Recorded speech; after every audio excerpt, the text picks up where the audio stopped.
Good morning students, let's start part 3 of chapter number 5 Indigo.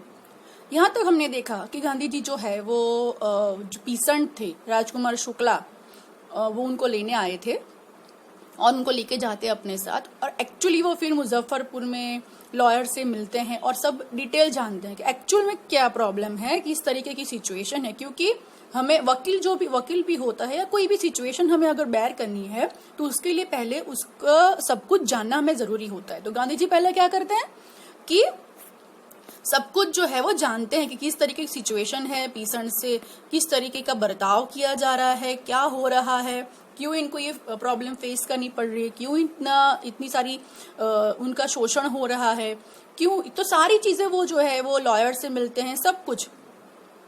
Gandhi ji चाइडेड the lawyer, चाइडेड मतलब criticise, किसी complain करना। उनको बोलते हैं कि आप किस तरीके के लॉयर्स हो, जो बेचारे पीसेंट जो है वो बेचारे खाना खाने नहीं पहुंच रहे हैं, खाना उनको नहीं, मतलब कैसे 2 टाइम खाते उनको पता है, और आप उनसे फीस वसूल रहे हो, और किस तरीके के लॉयर हो आप।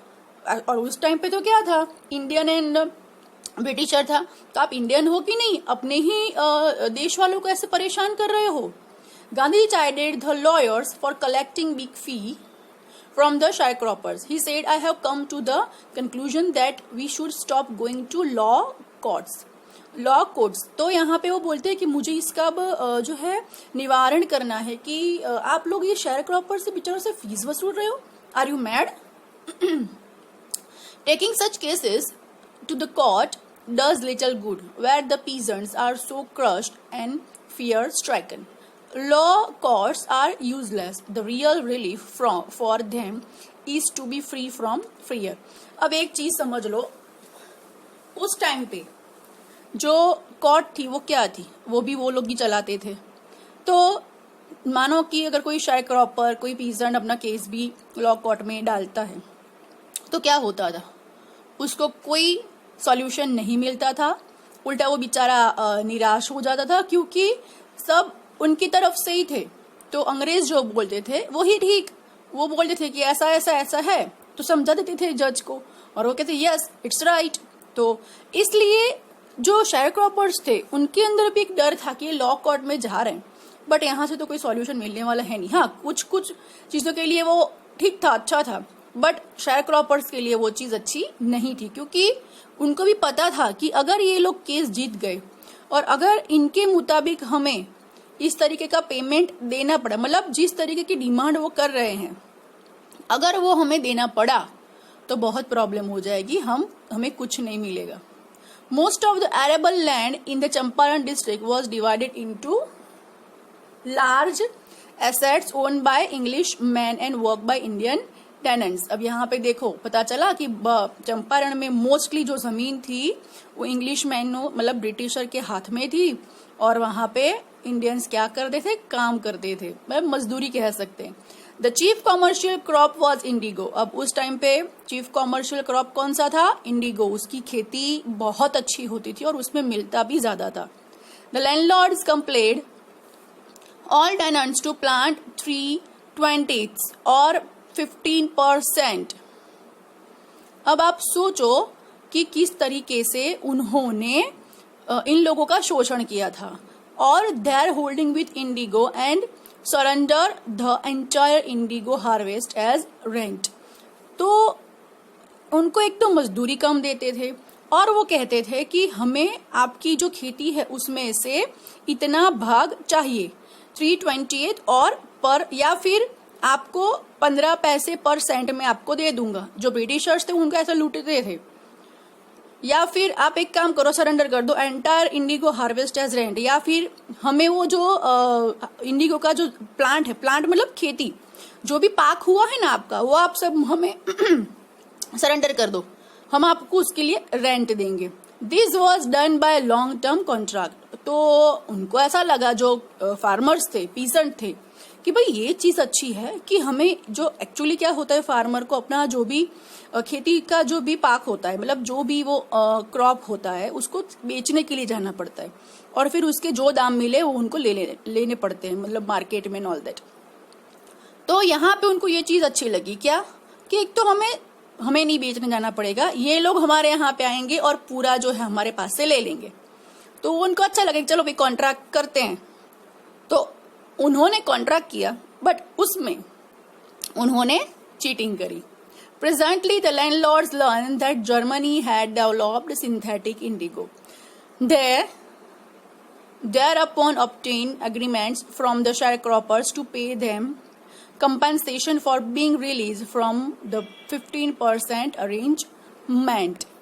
तो अब उनकी जो बारी आई, वो जिस तरीके की उन्होंने जो उन लोगों ने कॉन्ट्रैक्ट बनाया था कि हम इनको दे देंगे रेंट पे और ये हमें रेंट देंगे हमारा जो भी क्रॉप है, हमारी ज़मीन है उसका, बट उन्होंने वो नहीं किया और सिर्फ 15% अरेंजमेंट, मतलब उस तरीके का उन्होंने एक कॉन्ट्रैक्ट पूरा, एक्चुअली सब इंग्लिश में होता था.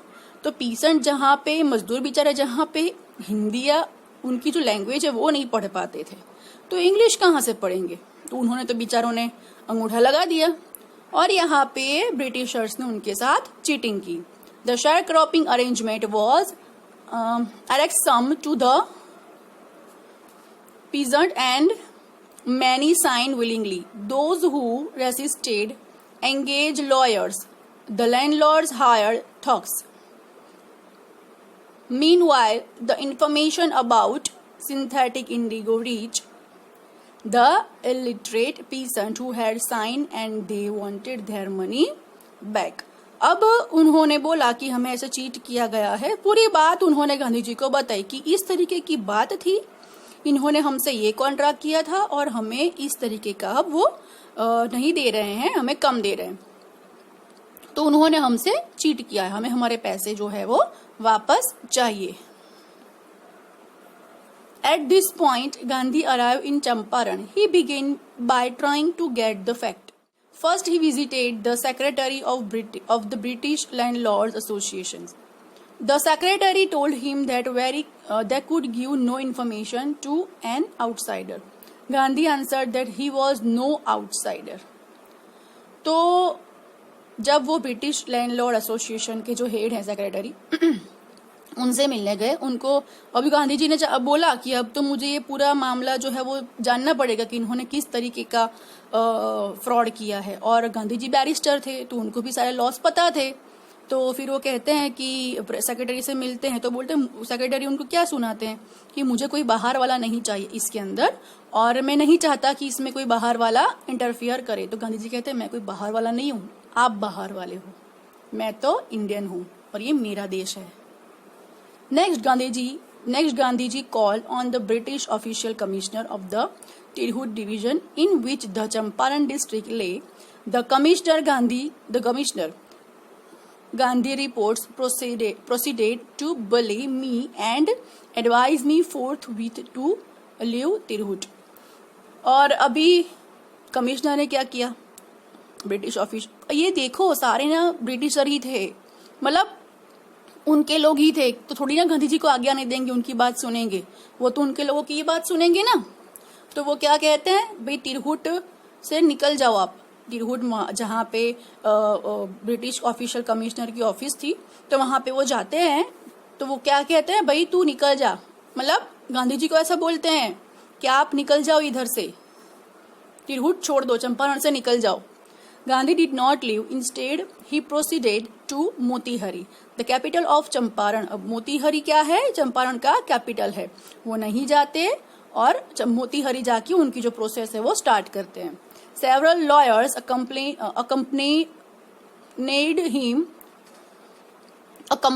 him at the railway station. A vast multitude greeted Gandhi. He went to a house and using it as headquarters continued his investigations. A report came in that a peasant had been maltreated in a nearby village. Gandhi decided to go and see. The next morning he started out on the back of an elephant. He had not proceeded far when the police superintendent's messenger overtook him and ordered him to return to in his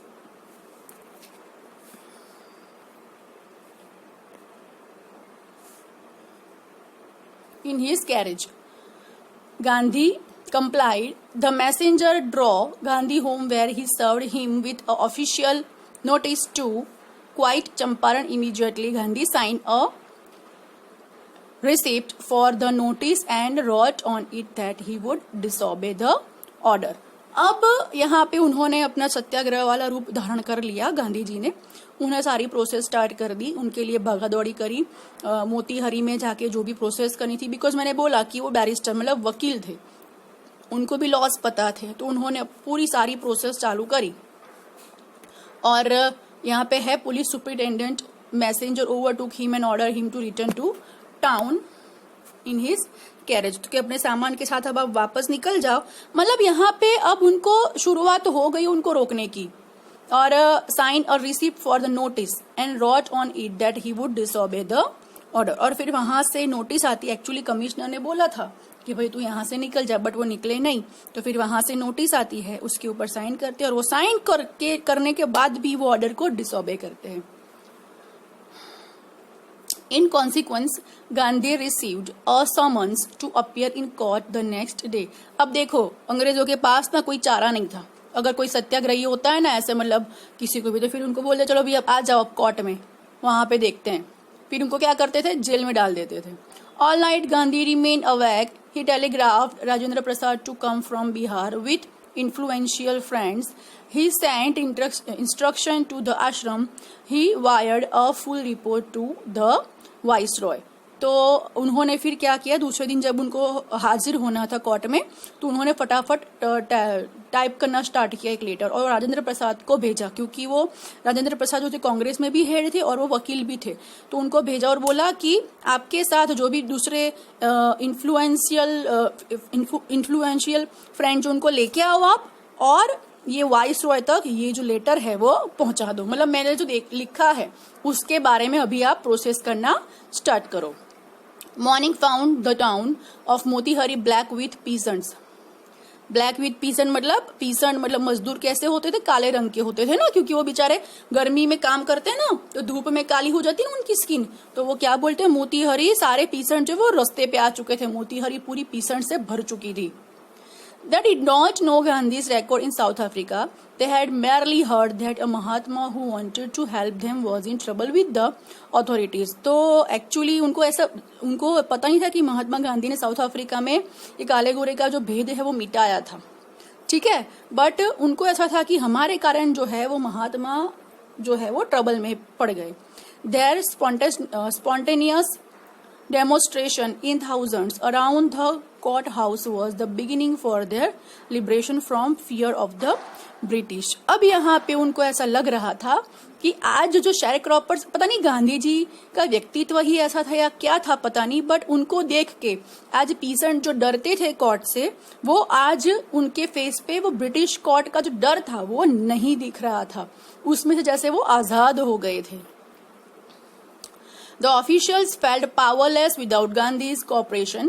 He helped them regulate the crowd. He was polite and friendly. He was giving them concrete proof that their might, hitherto dread and unquestioned, could be challenged by Indians. तो actually जब गांधी जी को ऐसे पकड़ के तो आवाज बहुत होती थी, तो गांधी जी शांति से कहते थे भाई आवाज मत करो, उनको जो करना है वो करने दो, हमें सिर्फ उनके रूल्स फॉलो करने हैं. तो एक्चुअली जब गांधी जी को लेके जा रहे थे और कोर्ट में हाजिर हो, तो इतने सारे क्राउड भी उनके साथ वहां पे जा रहा था. वो कोर्ट थोड़ी ना इतनी बड़ी होती कि इतना सारा क्राउड उसके अंदर आएगा, बट अब देखो पूरा मोतीहारी पीसेंट से भर चुका था.